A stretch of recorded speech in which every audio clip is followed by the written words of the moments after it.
Hi friends, welcome to Gurukul Analytics.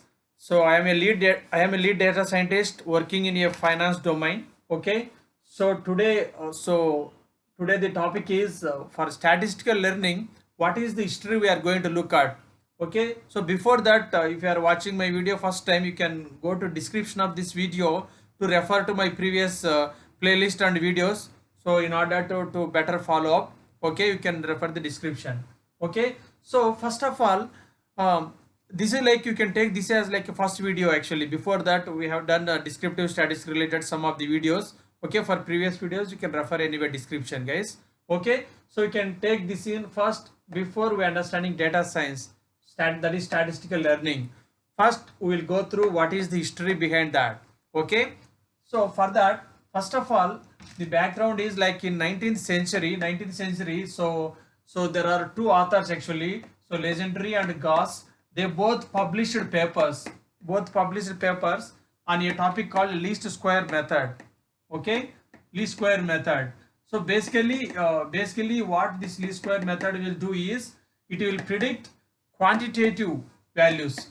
For example, individual salary to predict means salaries, like to predict individual salary means quantitative, right? Suppose if it is like a 10 lakh, 11 lakh, 12 lakh, that is a number, that is numeric, then it is a qualitative, then that is what this category.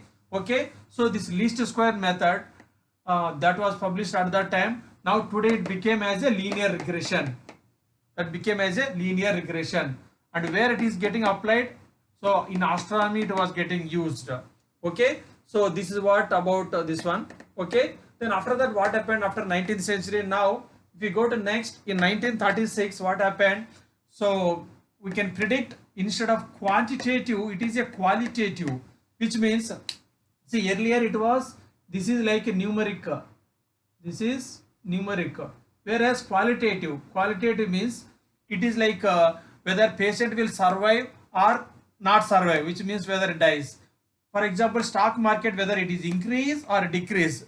Okay, like that binary outcome, whether true false, yes no, whether survive not survive, that type of example it will call as qualitative. It is also called as categorical. Okay, so this is called as categorical, whereas previous one was numeric, right? That is quantitative, whereas this one is categorical, that is qualitative.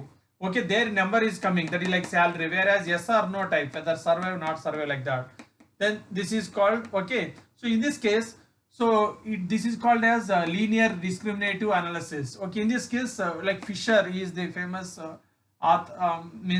famous author actually. So he found the linear discriminant analysis.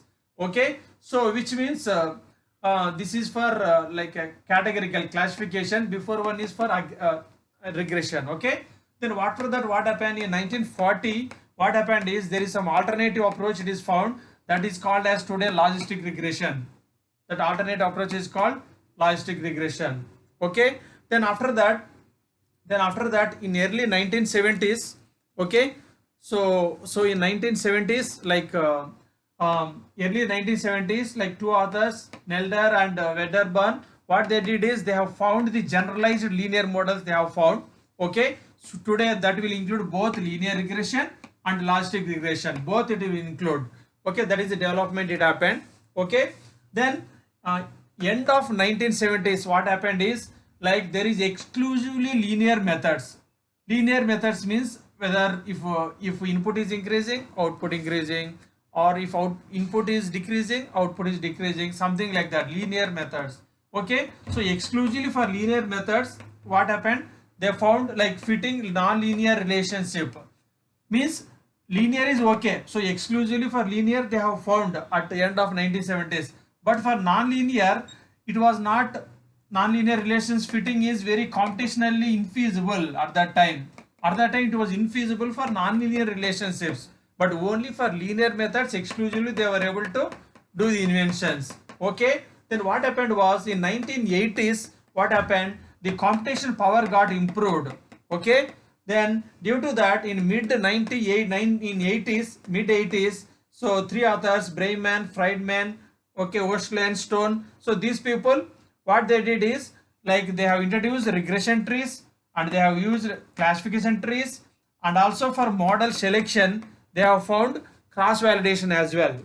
Okay, then after that in 1986 and Hasty and Tifsrani, so what they have did is whatever general linear methods are there, so already it was found here, then what they did is they extended to non-linear as well.